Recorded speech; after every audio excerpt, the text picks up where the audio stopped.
When is our life fulfilled? At what point in our lives can we say, that is it, that's the climax? Nothing I can do from now on will outdo this.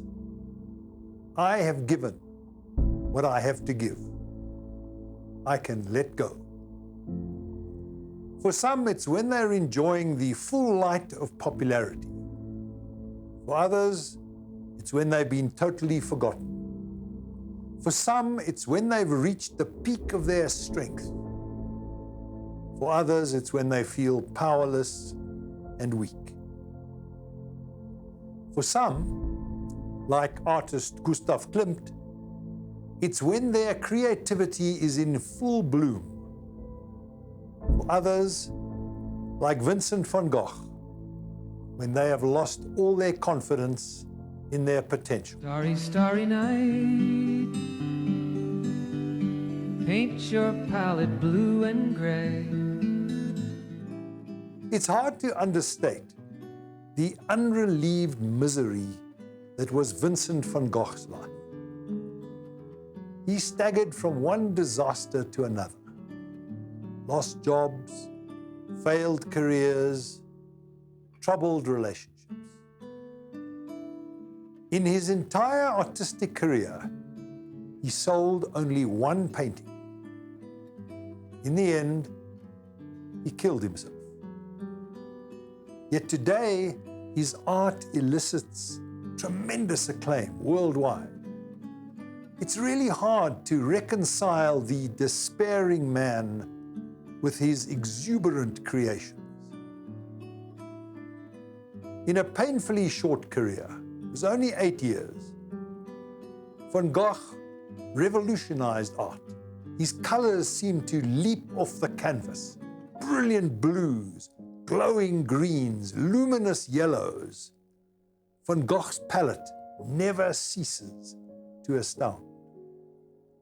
Vincent Willem van Gogh was the eldest surviving son of a Calvinist pastor, Theodorus van Gogh, and his wife, Anna Cornelia. Of their 5 other children, Vincent was closest to his brother Theo. He showed an early interest in art, selling it, that is, not painting it. And at age 15, he took up a position with an art dealership run by one of his uncles. In 1873, his employer transferred him to the London branch. But soon they found him distracted by religious fervor, inspired by the evangelism movement that was sweeping England at the time. He was then transferred to Paris, where he took to preaching to annoyed customers rather than selling them art. In March 1876, he was fired. Van Gogh took his dismissal with unseemly enthusiasm, and he returned to England to undertake missionary work. Moving to a desperately poor coal mining community, he lived like the miners to whom he preached, eating scraps, dressing in rags. Without the little bit of money that his brother Theo sent to him, he would certainly have starved. Although barely aware of it himself, Van Gogh's passions began to shift during the 2 years spent with those miners. He developed a distaste for organized religion, which in those days did little to help the poorest of the poor. He preferred to paint the most downtrodden of peasants and chose determinedly dull colors, browns, grays, dirty greens, and blacks.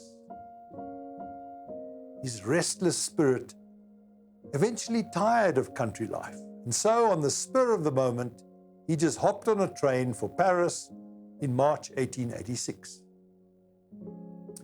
And soon after arriving in Paris, he attended the last Impressionist exhibit. He was amazed by the colors of the Impressionists. Their brilliance and purity was like nothing he had ever seen. And soon his own canvases glowed with bright colors infused with light. After 2 years in Paris, however, Van Gogh's health was failing due to the consumption of vast quantities of brandy and long nights spent with the hookers at the Moulin Rouge. Van Gogh was horribly lonely. He didn't speak the language. He could barely communicate with his neighbors. He had nothing to do but paint. In 15 months, he completed some 200 canvases. The brilliant light of Provence fired his imagination, and soon he was painting in his immediately recognizable, mature style, characterized by pure pigments applied with these thick, bold brushstrokes. After possibly threatening fellow artist Gogh with a razor, Van Gogh severed part of his earlobe, not as myth would have it, his entire ear, and he headed to the brothel to present it to his favorite prostitute. The next morning, police followed a trail of blood to Van Gogh's room and found the artist lying unconscious in bed. Gogh, his friend, sent for Theo. Vincent was hospitalized, hovering close to death from blood loss, while Gogh beat a hasty retreat. The two men would never meet again. Van Gogh would never be the same. He was released in January, but he relapsed in February. Realizing how unstable his mental state was, he volunteered to be committed to a mental institution in the nearby village of Saint-Remy. He spent several months lapsing in and out of insanity. Sometimes he was able to work, painting irises in the asylum's garden and the night sky full of stars. Other times he was the hopeless victim of delusions and hallucinations. Gradually, however, his condition improved, and Theo settled his brother in a small town about 20 miles north of Paris, where Vincent obsessively painted the surrounding landscape, particularly wheat fields blazing under the summer sun. Many people find these paintings, particularly crows over wheat fields, to be terrifyingly oppressive. On July the 27th, 1890, the innkeeper found Van Gogh lying in his room in a pool of blood. He had shot himself, apparently while in one of the wheat fields. But poor, bungling Vincent, the bullet had missed his heart and was lodged in his side. It took 2 days for him to die. And so the world learned of the death of an artist who had only just begun to be noticed.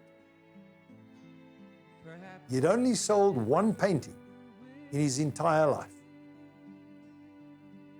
Van Gogh was written off as the prototypical mad artist, destroyed by an indifferent society. But by the early 20th century, the public was gobbling up publications of his letters and novelizations of his life, particularly Irving Stone's 1934 Lust for Life. That book, by the way, was made into an Oscar-winning movie in 1956, directed by Vincent Minnelli, Liza Minnelli's dad, and it starred Kirk Douglas. In the late 20th century, however, Van Gogh's reputation was secured when his paintings sold at auction for vast sums. One of his last works, Portrait of Dr. Gachet, fetched a record-breaking $82.5 million in 1990. Laboureur d'Auchan, painted by the tortured Dutch genius from the window of his French asylum, where he had committed himself, was sold in 2017, 4 years ago, by Christie's for $81.3 million. And today his paintings are found in museums all around the world. So what was wrong with Vincent van Gogh? Two of the most convincing theories are that he suffered from a bipolar disorder, which could account for his periods of mania followed by deep depression and temporal lobe epilepsy, which could explain his hallucinations and his seizure-like episodes. Any of these conditions would have been exacerbated by malnutrition and alcohol abuse. It seems that at times he even used to eat the paint. During his time in Arles, the artist survived on absinthe, black coffee, and pipe tobacco. The strange thing is, however, whatever Van Gogh's sickness, 21st century medicine probably could have cured him, which leads us to consider the unanswerable question: what would a medical cure and expert psychiatric treatment have done to Van Gogh's magnificent art? You know, my friends, it is often impossible to see the hand of God moving in our lives. The tiniest little event can sometimes have the profoundest effect, not only on our lives, but on the course of history itself. One cannot but help think, in this context, of the manner in which Karel Wojtyła's father, by his quiet and consistent piety, daily saying his rosary, his morning and his evening prayers, blessing his children as they went off to bed, regularly attending Mass and participating in the other sacraments, shaping his son to be the simple priest in Poland, who would finally become a saint in time, who would transform the face of the earth by instigating the eventual collapse of the Soviet Union. Saint Pope John Paul II. So now let's take this a bit further. When did Jesus give off his seed? The fullness of his Spirit. For Jesus, it wasn't immediately after his miracles when the crowds stood in awe. It wasn't after he had walked on water or when he had changed water into wine. No. And it wasn't when his popularity had reached the point where his contemporaries wanted to make him king that he felt that he had accomplished his purpose in life, and that people began to be touched in their souls by his Spirit. No, none of these. So when did Jesus have nothing further to achieve? For the Son of God, the wheels stopped when he had lost everything. His power to speak, to heal. When he had lost his sense of success and influence. He had lost his disciples and his friends, even his God. When he was nailed against that tree, robbed of all his human dignity, he knew that he had aged enough. And he said, "It's finished." You know, a flower dies to give off its seed. So it's appropriate that these were Jesus' last words. On that cross, faithful to the end, to his God, to his word, to the love that he preached, and to his own integrity, he stopped living and he began dying. That's when he gave off his seed. That's when his spirit began to permeate the world. He had reached his deepest center. His life was fulfilled. So when does our living stop and our dying begin? When do we move from being a flower in bloom to being a flower giving off our seed? Well, superficially, of course, it's when our health and our strength and our popularity, our attractiveness began to wane. We start to fade out into the margins and eventually into the sunset. But when this is seen in the light of Jesus' life, we see that our fading out, like a flower long past its bloom, we begin to give off something of more value than the attractiveness of the bloom. Fulfillment is when we can lay our gifts at the feet of the young and move towards anonymity and eventual death with no fuss, content that the world is in good hands, even though those hands are not our hands. Good parents do that for their children. Good teachers do that for their students.